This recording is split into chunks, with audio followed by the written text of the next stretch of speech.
स्वागत है आपका एक और बहुत ही इंटरेस्टिंग वीडियो में जिसमें आपको मोस्ट इम्पॉर्टेंट क्वेश्चंस करवाने वाले हैं।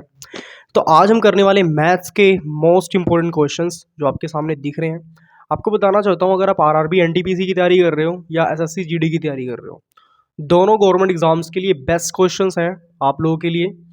और आपको बताना चाहता हूँ कि मल्टीपल टाइम रिपीटेड हैं गवर्नमेंट एग्जाम्स में, तभी आपको मैं ये क्वेश्चंस करवा रहा हूँ। क्लियर? तो आपके सामने लिखा गया हुआ है, इफ 72 बाइंडर्स कैन बाइंड 70 मतलब 720 बुक्स इन 22 डेज। कहने का मतलब है, अगर 72 बाइंडर्स 720 बुक्स 22 दिन में बाइंड कर रहे हैं, how many binders will be required to bind 660 books in 12 days. मतलब कितने बाइंडर्स की जरूरत पड़ेगी 660 बुक्स को बाइंड करने में, वो भी सिर्फ 12 दिनों में। अब आप लोग सोच रहे होंगे कि मैंने इसे इंग्लिश में क्यों लिखा। देखो, सीधी सी बात है, आपको बताना चाहता हूँ कि जो कई क्वेश्चन ऐसे होते हैं जो हिंदी में ज़्यादा टफ होते हैं और इंग्लिश में ज़्यादा इजी होते हैं, इस वजह से मैंने इसे इंग्लिश में मतलब ट्रांसलेट कर दिया है। क्लियर होगी बात? इतनी बात आपको क्लियर होगी। और देखो, मैंने यहाँ पे ना कोई ऑप्शन वगैरह नहीं दिया, वैसे आपको दे देता हूँ ऑप्शन, ताकि आप लोग को थोड़ी प्रोफेशनल वाली फीलिंग आए, है ना।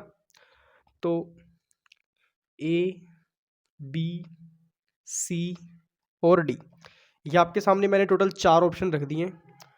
और ये आपको बताता हूँ, 125, 625, 121, 329, ये आपके सामने 4 ऑप्शन है। और आप पहले इन्हें खुद सॉल्व करने की कोशिश करना, उसके बाद तो मैं आपको करवा ही दूंगा। क्लियर?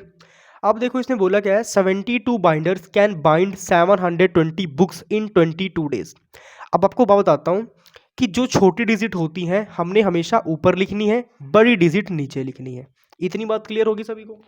अब देखो, 72 बाइंडर्स हैं, तो हमने यहाँ पे क्या लिख दिया, थोड़ा यहाँ पे देखो, यहाँ पे हमने लिख दिया 72।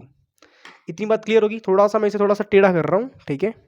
अब ओके रिपोर्ट है पूरी, 72 हो गया। और उसके बाद क्या बोला है, 720 बुक्स, तो हमने 720 को लिख दिया नीचे।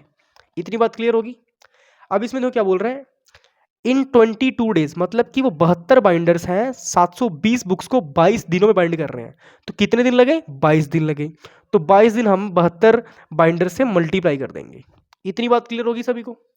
अब देखो, क्वेश्चन हमसे क्या पूछा गया, how many binders will be required, कितने बाइंडर्स की हमें जरूरत है to bind 660 books in 12 days.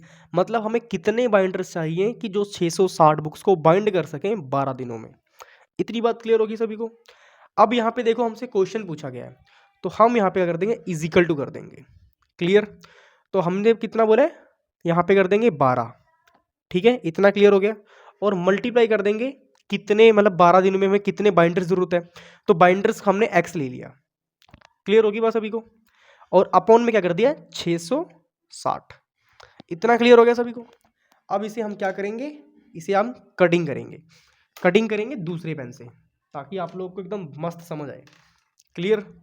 अब देखो क्या होगा, इस जीरो से ये जीरो कट गई, ठीक है। 72 वन जा 72, दोनों 1 1 में कट गए। इतनी बात क्लियर होगी।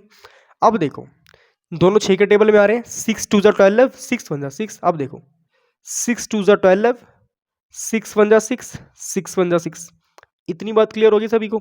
अब कई लोग बोलेंगे ऐसे करके ऐसे काट दो, तो देखो ऐसे नहीं कटता है, बीच में इजिकल टू लगा हुआ है। क्लियर? जब क्रॉस मल्टीप्लाई होगी तब उसमें ऐसे कट सकता है, बट जब इजिकल टू लगा होता है, जब जो डिजिट यहाँ पे डिवाइड में होती है वो वहां जाके मल्टीप्लाई में हो जाती है। क्लियर होगी बात सभी को। अभी देखो, ये जो डिजिट है ये यहाँ पे क्या है, डिवाइड में है। मैं लिख देता हूँ, ये डिवाइड में है। अब जब इधर जाएगी ये, इधर जाके क्या हो जाएगी, ये मल्टीप्लाई हो जाएगी। क्या हो जाएगी, मल्टीप्लाई हो जाएगी। वैसे आपको बता रहा हूँ, गवर्नमेंट एग्जाम की तैयारी करो, इतना कोई डिटेल में आपको बताएगा नहीं, सीधा कटिंग करके रख देगा। अब क्या होगा, अब ये दोनों है ना, अब ये दोनों देखो वैसे मल्टीप्लाई में है, बट इजिकल टू लगा तो डिवाइड में कन्वर्ट हो जाएंगे, इसीलिए 2 इससे कटेगा। ठीक है, कैसे, 2 1 जा 2, 2 1 जा 2, 2 1 जा 2। अब देखो, यहां पर भी 11 है और यहां पर भी 11 है। मैंने आपको बताया था, देखो 11 यहाँ पे डिवाइड में है, तो इधर जाके क्या हो जाएगा, मल्टीप्लाई हो जाएगा। क्लियर? अब यहाँ पे क्या हो रहा है, अब इधर देखो, 11 मल्टीप्लाई बाय 11 इजिकल टू कितना आ गया, 121। तो ये हमारा है आंसर। तो यहाँ पे देखो 121 कहीं नजर आ रहा है, तो सी में है, तो सी हमारा राइट आंसर है। अब आपको बताना चाहता हूँ इसमें पूछा क्या था, how many binders will be required to bind 660 books in 12 days. तो हमें कितने बाइंडर्स की ज़रूरत पड़ेगी, हमें 121 बाइंडर की ज़रूरत पड़ेगी। क्लियर होगी बात सभी को? तो ये हमारा पहला क्वेश्चन हो गया। क्लियर। और आपको बताना चाहता हूँ ये क्वेश्चन पिछली 6 टाइम्स रिपीटेड है, 6 बार रिपीटेड है, और आगे भी चांसेस हैं पूछे जाने के, क्योंकि आपको बताना चाहता हूँ कौन कौन से एग्जाम्स में पूछा जा चुका है। ये आरआरबी एएलपी के एग्ज़ाम में पूछा गया है, ठीक है। उसके बाद आरआरबी जेई के एग्ज़ाम में पूछा गया है, ठीक है। उसके बाद आरपीएफ कांस्टेबल में पूछा गया है, कांस्टेबल एंड एसआई जो सब इंस्पेक्टर के निकले थे, ठीक है, उनमें पूछा गया है। मतलब काफ़ी ट्रेंडिंग मतलब क्वेश्चन है, इसलिए मैंने आपको करवाया है। और आई होप आपने ये क्वेश्चन देख लिया होगा अच्छे से और आपको समझ भी आ गया होगा। बहुत ही प्यारा तरीका, बहुत ही शानदार तरीका मैंने आपको बताया है। इससे इजी वे कुछ भी नहीं होगा।